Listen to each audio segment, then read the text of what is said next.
So, good morning and welcome to your morning session in Ansai 2. And since we are already done with the last module, which is module 5, poultry management, so we're going to have an additional information on quail farming. So while waiting for you to come in, and I hope if you can't make it, you're gonna watch this video, and after this, I'm going to have a short review for the posted exams on poultry production. So for now, let us watch this video on quail production. Bukod sa paborito nating manok, isa pang klase ng livestock na maaari nating alagaan at gawing negosyo ay ang mga pugo o quail. Narito si Romel Decal para ipaliwanag sa atin ang kagandahan ng quail farming. Yung industry ng pagpupugo nito sa Pilipinas, normally ito ay quail raising at egg production. Pinaka-negosyo natin ay yung pagpapaitlog. Nag-start kasi itong pagpupugo sa Bulacan. Unti-unting lumawak, pumunta sa Pampanga, tapos sa Tarlac, sa Pangasinan. Ngayon, Quezon area, Batangas area, humahabol na rin yung Visayas at saka Mindanao area natin sa pagpupugo. Andito pa tayo sa growth stage ng pagnenegosyo. Hindi pa lahat ng parte ng Pilipinas merong mag-aalaga ng quail. Malaki pa yung chance natin para i-develop pa ito at saka palakihin. Dito sa Pilipinas, ang pinaka-rampant ay yung Japanese quail breed. Meron Japanese Seattle at saka Japanese Taiwan. Meron silang magkaibang characteristics. Pinag-cross namin sila at ibinibigay namin ngayon sa mga nagpapaitlog ng pugo. Yung hatchery ay kasama na rin sa breeding at saka laying. Yung isa ay nagpo-produce ng mga pugo kung saan ibebenta namin sa mga nagpapaitlog. Ang number one na produkto natin is itlog. Yung ginagawa natin panglahok sa tulad ng chop suey at yung kwek-kwek na tinatawag. At saka yung mga vendor sa basa pa, pickled eggs at saka yung mga pagbenta ng cans. Yung pagkatapos ng pugo na mangitlog, kakarnihin na sila at pwede na silang ibenta. Andito pa tayo sa phase na ini-introduce pa natin yung quail calves natin. Sa expenses ng quails, ang una natin titignan ay feed consumption. Ang susunod ay labor. Ang pangatlo ay electricity. At syempre, meron tayong miscellaneous expenses. Aabot ito ng mga more or less 500 pesos. Kung sakasakali naman ikaw magpapaitlog ng 1,000 heads, 80% to 85% ang mapoproduce mo, which is 850. Sa aming feasibility study, sa 1,000 pugo, kikita ka ng mga 100 to 150 per day.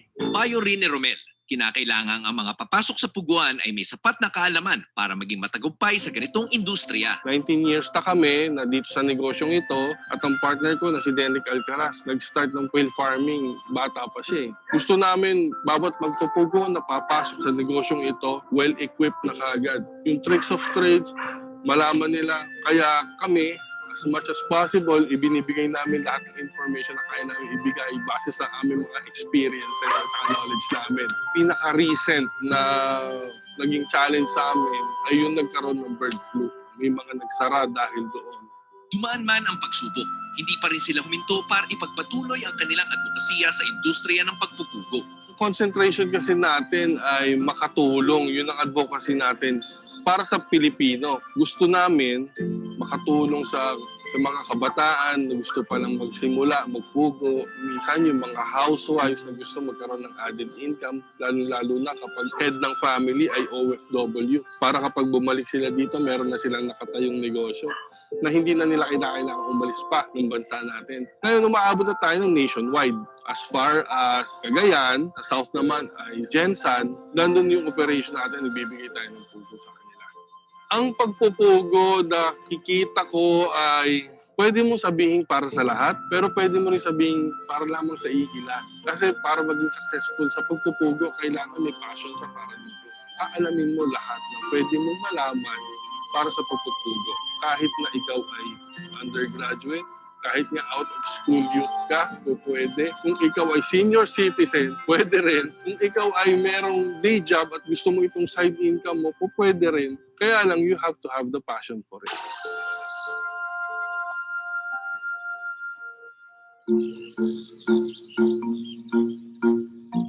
May dalawang klase ng pag-aalaga ng pugo, ang quail breeding at ang quail egg production. Narito si Romel Decal ng Dr. Quail Farm para turuan tayo ng mga pangunahing kailangan sa pagnenegosyo ng pugo. Ang whale farming ay isa sa mga micro-industries dito sa Pilipinas kung saan ang mga mamamayan, ang mga Filipino citizens katulad natin, pwede nilang pasukin para sa added income nila. Ang designation talaga dapat kung mag-aalaga ka ng whales ay kailangan ang lupa natin ay agriculturally zoned. Saka natin gagawa ng housing, cages, importante rin na accessible sa potable water. Kailangan tahimik ang lugar mo, number one, kasi ang pugo madaling mabulabog.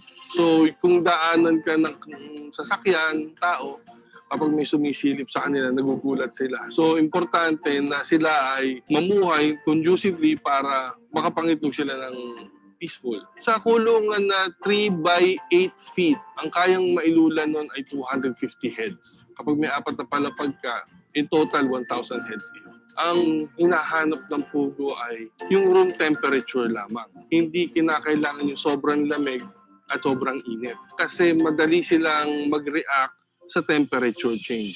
Ang sapat na kaalaman sa mga aalagaan nating mga hayop ang susi sa ating tagumpay.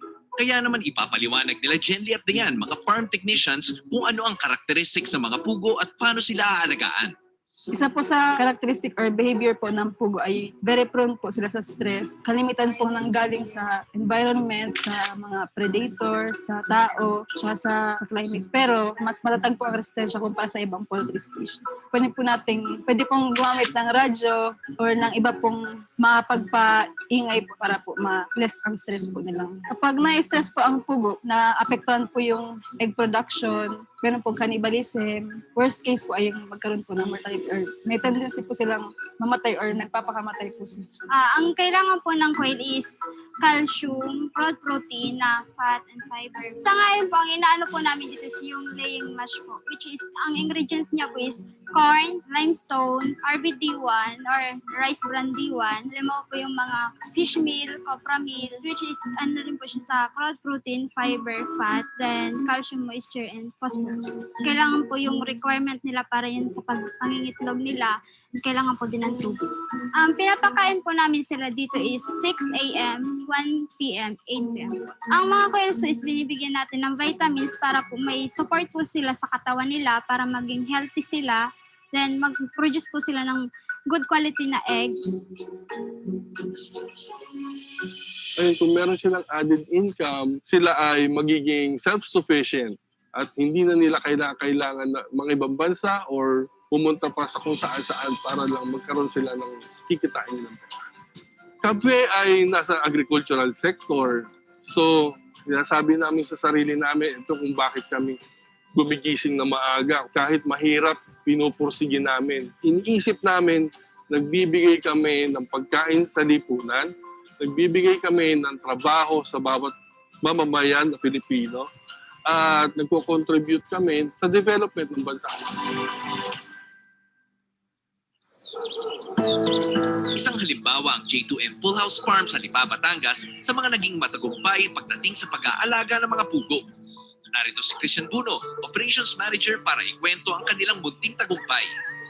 Yun pong owner is nagwo-work po sila abroad. Iniisip po nila na hindi naman po permanently magwo-work tayo in abroad. Nag-isip po sila na small business na hindi po ganun kalaki yung capital, hindi ganun kalaki yung space na mako-consume para po less yung gastos. Nag-start po kami ng 2016 at Malbar, Batangas. And then since very limited po yung space doon, nagtayo po na goat farming dito sa Lipa para po mas malaki yung location and more quails po yung ating mapaproduce na eggs. Nang nag-ship po dito ma'am sa Lipa is nag-alaga po kami ng around 10,000.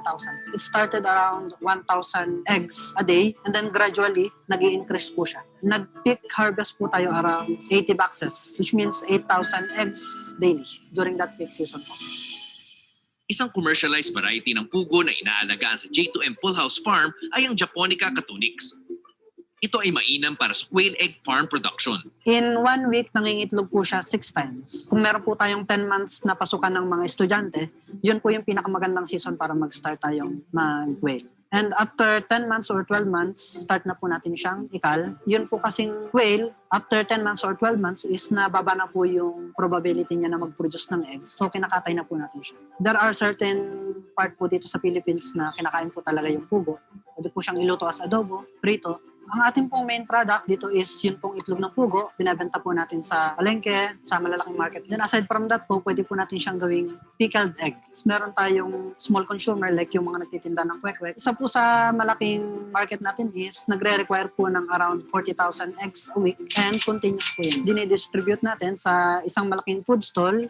Maganda po talaga siyang business. Yun pong timing is very important po. During pasukan, dapat nag-start na siyang mag-hatch. Yung profit po ng ating eggs is nakakatulong din po para sa pagpapasweldo ng manpower, nakakatulong po sa community. Monthly po may activity kami dito sa barangay na nagpapalaro po kami sa bata, bibigay ng school supplies, and then may free blood sugar testing kami.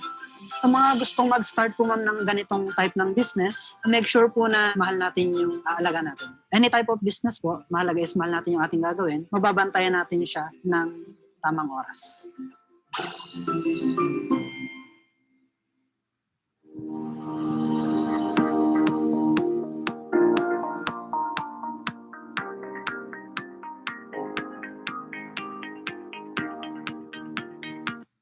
Okay, I think that's all, Najib. Najib, can you hear me?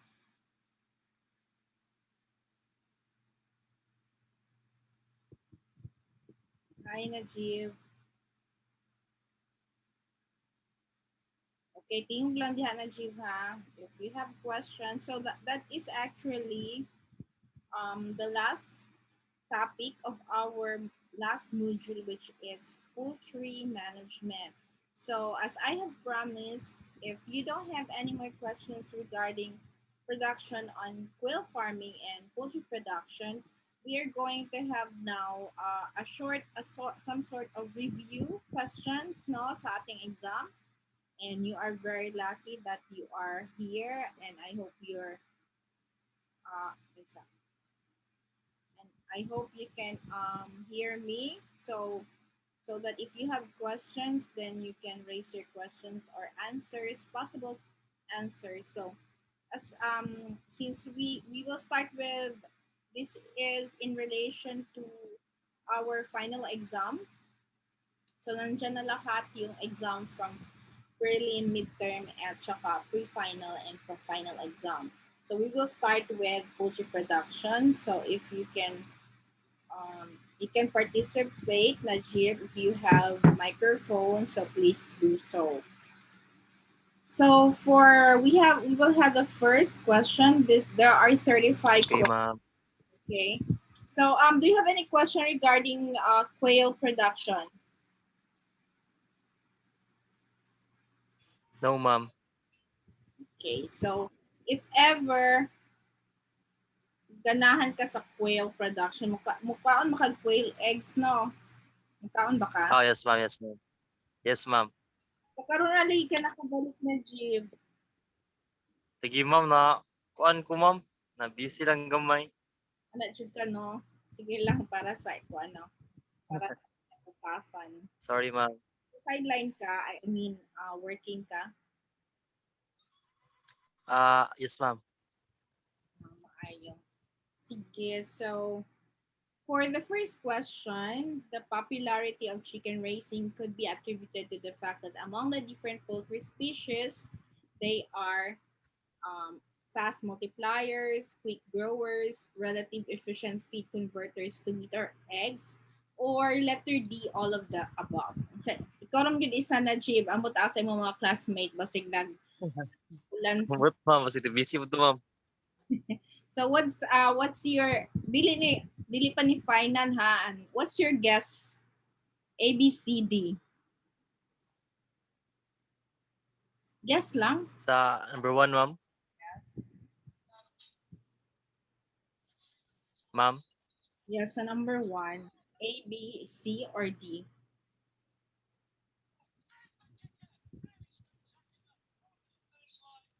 Wait sa mama.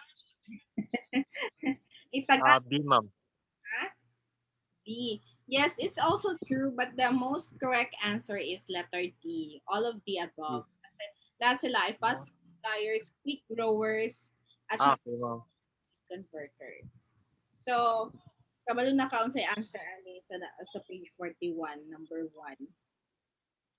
under Section 5 poultry production. So, naka-answer na ba ka sa finals? Nakasabinta ka? Wala pa? Wala pa. Wala pa, ma'am. So, tips lang ni siya.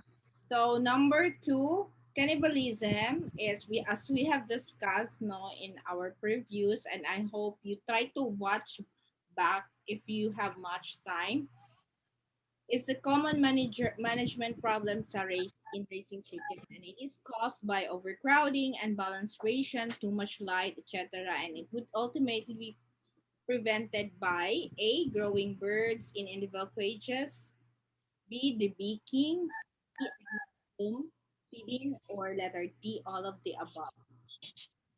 So A, B, C, or D? Digid na, ma'am. All of the above. Yes, actually tama man siya, no?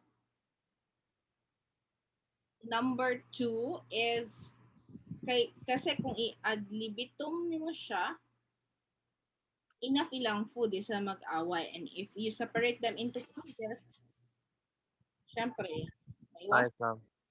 magka-separate sila. Pero that's too much. But the best answer here, sorry ha naman ko digo. So the best answer here is actually letter B, the beaking. O, nanakay ka ng exchange Okay, ma'am. Ray. Hi, John Ray. So, we just have discussed quail farming, no? After we have done kasi 10 minutes. So now we are having review on section 5 poultry production of your final exam. I know you haven't answered all your or submitted all your exams, but then these are just sort of bonus points na sa inyo who can watch this video. So the answer is for number 2 is letter B, based on my codigo. So number 3, although Najib don't ayaw ka, don't be sad nga imong answer is all of the above. Actually tama siya, no, pero the best answer is actually the beaking. So number 3, the beaking or beak trimming Okay, ma'am. is done to prevent cannibalism. So this is recommended for A, broilers, B, egg-type chicken, C, ducks, or D, all of the above. So John Ray, ikaw na John Ray. Ma'am, A, B, C, or D? Pag naalam ko, ay nagsakas, di pa man ni seryoso. Ano ni review?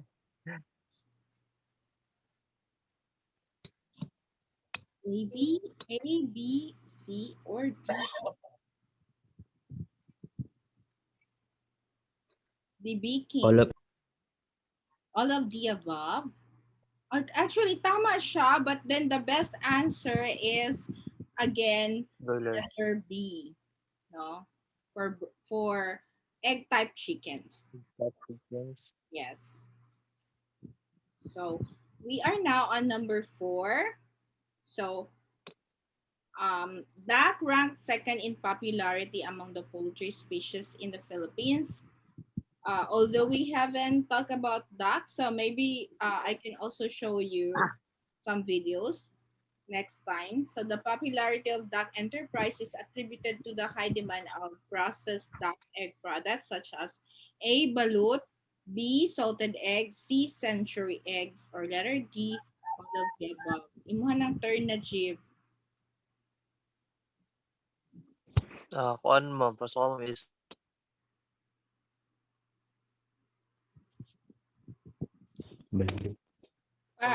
A.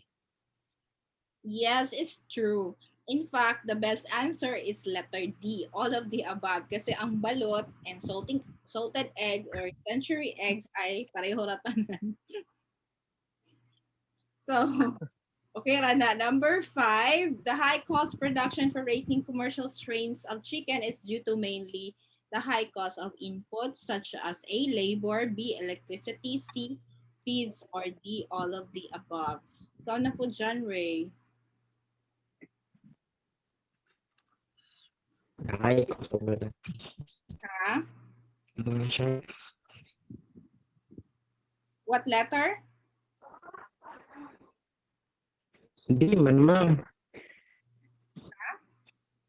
A, B, C, or D? All of the above.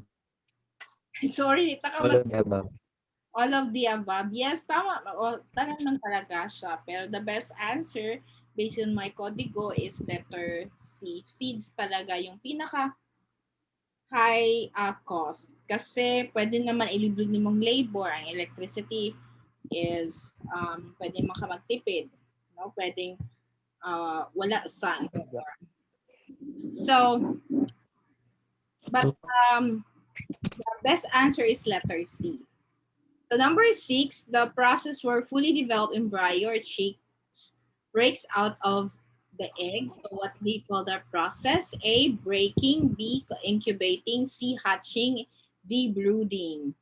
Najib, A, B, C, or D? Pasok kami C. Yes. Very good. Sa'yo naman kayo siya, di ba? But very good that you, kaya maski wala ka last time, you Yes, ma'am. you still got it. Anyway, mga terms man that you should understand or familiarize. So next question, the most common roof design adopted by commercial chicken producers: A, shed, B, gable, C, semi-monitor or monitor, or letter D, all of the above.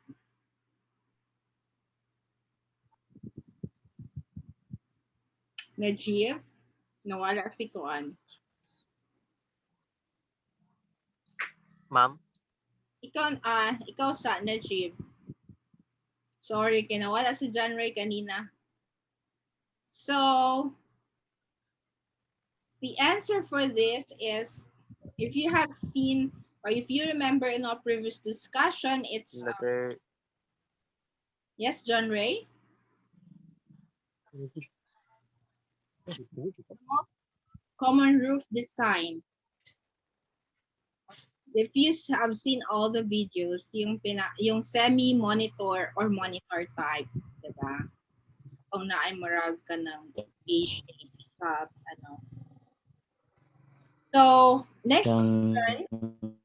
A collective term for all domestic birds rendering economic service to man can also be referred to as dressed carcass of fowls. A, poultry, B, broiler, C, chicken, or letter D, all of the above.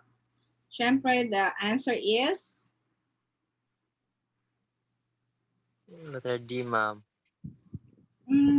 the collective term is poultry, diba? Letter A. So, number 9, an egg type or dual type female birds that lays egg is A, ready to lay pullet or pullet, B, layer, C, hen, letter D, B, and C.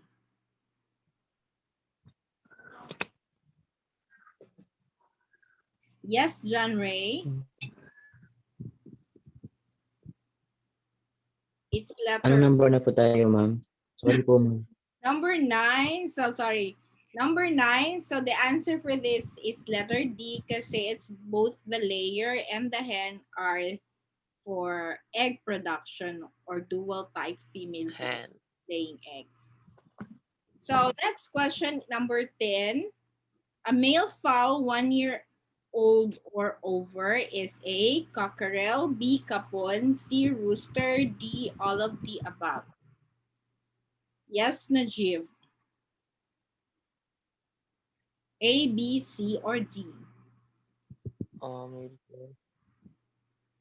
It's rooster. No, a male fowl 1 year old or over. Next is a young female fowl 4 months of age raised for egg production. A, hen, B, layer, C, pullet, D, all of the above. John Ray. C po, ma'am. C po, ma'am. Yes, very good. It's pullet.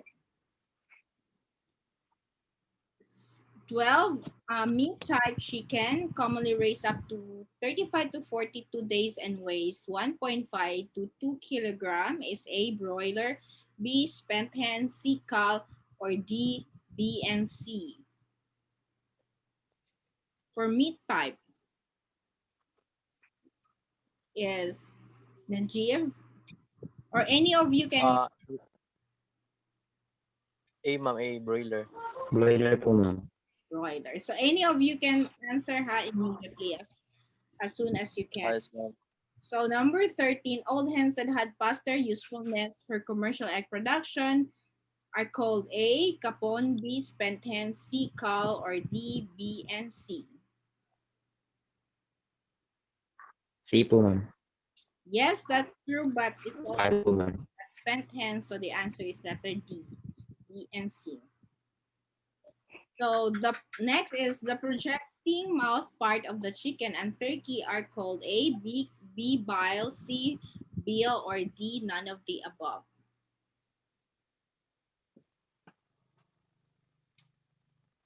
It's B or letter A.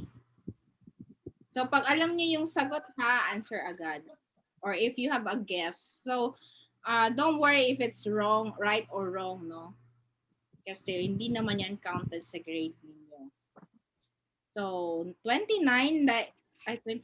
number kung ano dito? Number 15. It's a place where the young chicks or ducklings are cared for after hatching until they have grown to a point where they will not need any more additional heat. No, A, pen, B, cage, C, brooder, or D, incubator. C po, ma'am, brother. Yes, C, it's brooder. Very good. Number 16, period where embryonic development takes place outside the body of the hen. A, gestation, B, incubation, C, brooding, or D, all of the above. It's letter B or incubation. B, incubation. The embryonic development. 17 is the act of laying egg. A, ovulation, B, oviposition, C, deposition, or D, none of the above. It's letter Act of laying eggs. B, oviposition, the act of laying egg. So marag mo po ang term sa ano kasi sa insekto, no? Pag oviposition sila, means lay egg. So naba mo ikuan crop protection? Wala, no? Sa inyong curriculum Ma'am, may crop protection sa curriculum niyo.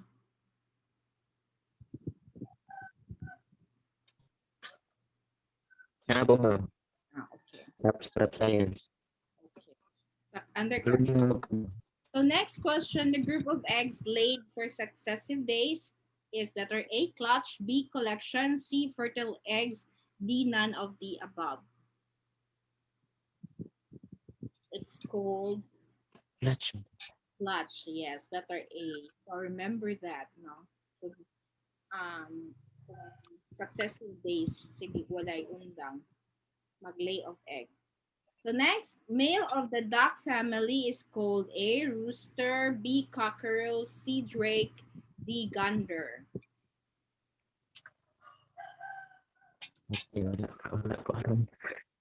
Si ma'am, Drake. Yes, very good, Chief. It's drake. So in fact, naman atay ka ng kwan anak, kingkoy, di ba? Yes ma'am. So sige yung kagtanaw, kingkoy na Chief. Pero at least na kayo na-learn, no? Number 20. The scientific name for the quail is, so you remember na Chief, na ba ka ito nga video? Kanina, nakaabot na ka. Ma'am. Scientific for quail. Sa scientific name. Wala na po. Ma'am. The scientific name for the quail. Bago kami nag-watch of quail production. So like, wala ni mo naabtan, no? So the scientific name is letter A, Cotornix japonica. So, okay. Number 20. Ito po. Yes. The incubation period for chicken eggs, no, is A 18, B 21, C 28, D 24. Yes, it's 21. Letter B. Bina-check lang na ang kodigo ha. Although pwede mo siya maging tama or mali, but I'm still checking basig mali di ay akong kodigo. Incubation period for ostrich naman is letter A 24, B 22, C 42, D 31. So although we did not talk about ostrich, so this is additional knowledge for you. So for ostrich, ang chicken is 21 pero ang ostrich lang. Na may idea? So based sa aking kodigo, it's letter C. Wala po, ma'am. Ha? 42. 42. Dugay kayo, no? Imagine double the, kasi ostrich naman kasi ang pinaka dako, no? It's the biggest bird. Ko, ma'am. Laman. Amoy ostrich. Wala, ma'am. Pero wala man siguro sa Pilipinas, nara sa zoo. So 20, Azo, ma'am, na. yes. Number 23, incubation for Mallard ducks. A 35, B 21, C 31, D 28. The answer is D 28. No? Medyo bugay ang ducks kaysa chicken.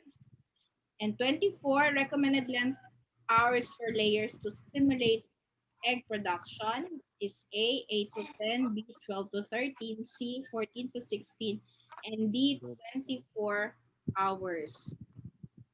So the correct answer is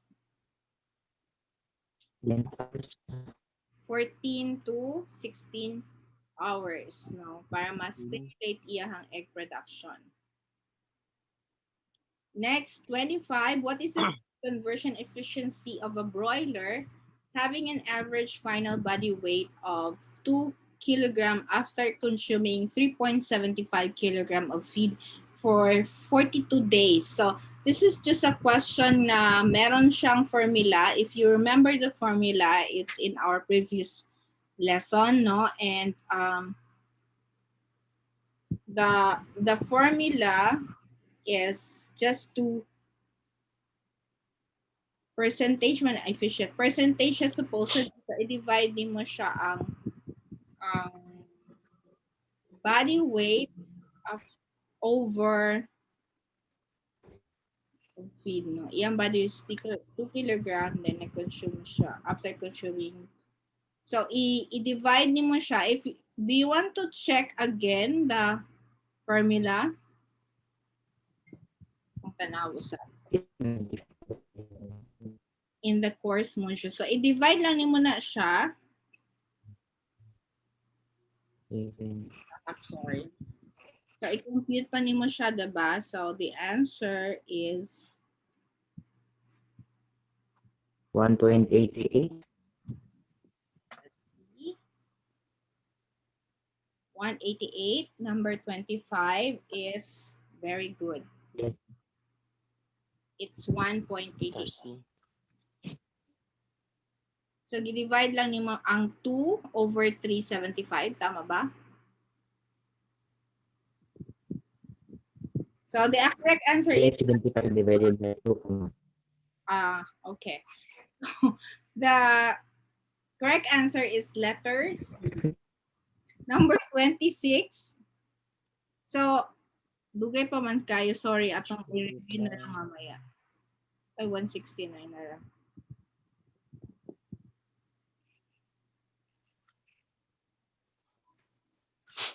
So, naato dari answer nila sa feed efficiency. Before pa to siya sa avian influenza. So, anyway, naara man ni siya dari. Wait lang ha. Here. Points. So, feed the eye over the weight, not the other way around. So the total feed, ito sorry, mali ako ang kuan. So kilogram of the feed consumed over the weight. Dili ba oh, layer man ay ni. So pangitaon sana unya na lang nato pangitaon, but naapo dito ang body weight or feed efficiency. Okay. So basta i-divide lang nimo ang Yes po, ma'am. kilograms of feed over sa kilograms sa body weight. And which broiler farm is the most efficient given the following CF values? So pag halimbawa 1.88 siya, ay 1.88. If ever A like 1.88, B 2.5, C 1.6, D 3.0. So among this, ano ang pinaka-efficient, no? If may value siya mga ganito. So as a rule, so is it the greater the better or the lesser the better? Yes, John Ray. Ano po, ma'am? Papasal po yung Yeah. ano po, ma'am. Yes, the lesser is the better, no? So the answer is letter C. C. Okay. Next, if the dressing percentage for chicken is 70%, what should be the dressing recovery of broilers weighing 2 kilogram live weight? So you just multiply 2 by 0.7, no? So that's equivalent to what? 1.4.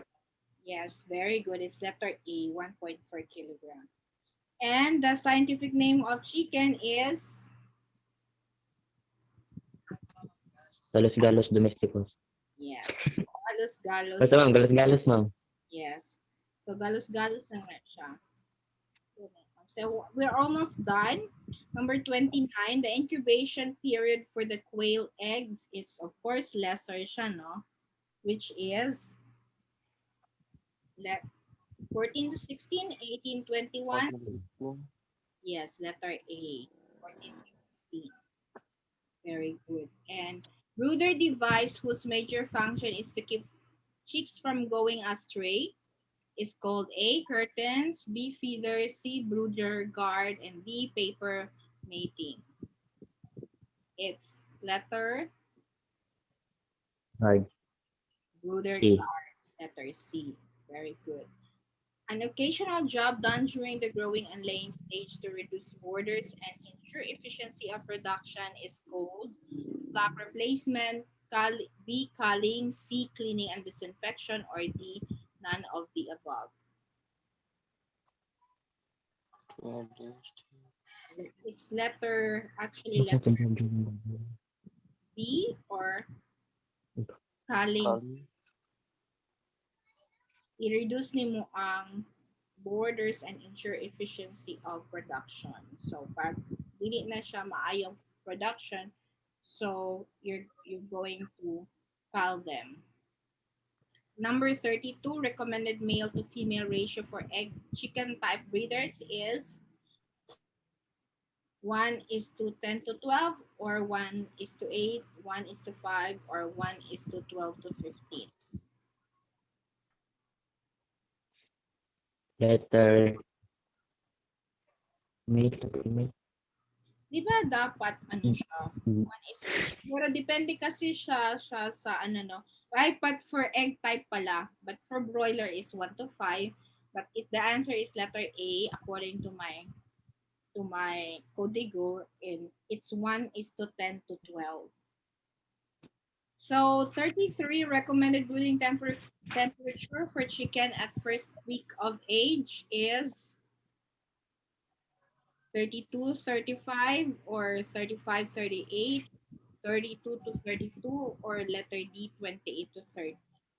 28 to 30, ma'am. It's letter A, 32 to 35. Brooder. But I remember also 28 to 30, no? Diba? But according to my Codigo, sundan na lang ang Codigo kay mo man ako ang mo tanaw kong checker. Floor space requirement for broilers up to market age. A, 1 square meter per bird, or B, 1 square feet per bird, or C, 2 square feet per bird, or D, none of the above. 1.5 man to ma'am. So, D, 1.5. it's not on meter, diba? So it should be square feet. So the answer is letter B. And the last question, recommended length of life of hours for growing chickens to delay sexual maturity. 10 hours, 12 to 14, 14 to 16, or 24 hours.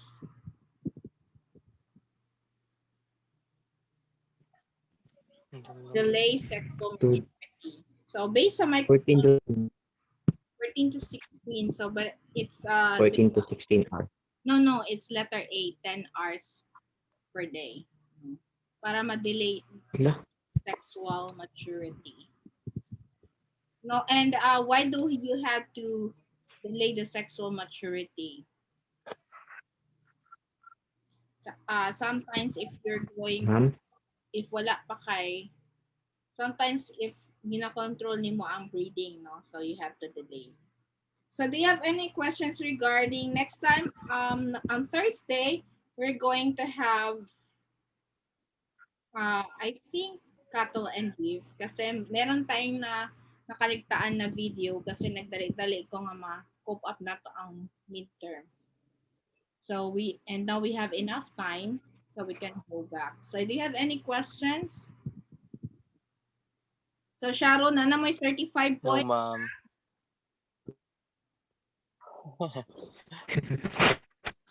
So thank po, you ma'am. for, Thank so you. wala na may concern. So I hope as early as possible masabitan ninyo ang mga requirements. So para perfect kayo inyong score. Ay, asa na nga requirements, ma'am? Actually, if you go back to your classroom, no, naman ka rin na GIV, diba?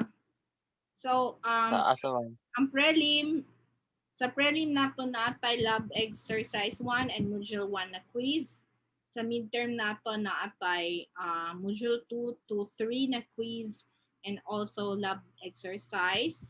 And for the final, Okay. we have the final exam, lab exercise 4 to 5 and for module 4 to 5 na quiz. Yun lang. Nama sa GC, ma'am, no? Yes. GC? Sa Google Classroom po. Yes, Sa Google Classroom. nato tanan na send na ko but basig tungod sa kataas sa basig scroll lang yun siya. Nana ba ka diri sa sulod na GIF? Sa na ko nakita imong pangalan. For example, no, si John Ray. Okay lang, John Ray, tanaw na to imong mga scores. Ug sa dihang nara. Okay ra, John Ray? Nakita mo ko na GIF na GIF. Uy, perfect. 90. So, ang imuhang kulang na lang actually is yung module 4 to 5 and lab exercise 4 to 5 and the final exam. So, go. Yes po, ma'am. So, wala na may concerns and questions. Najib, murag dili na ka makita dere. Nakasunod ka o ka ng Google Classroom. Ma'am? Nakasunod ka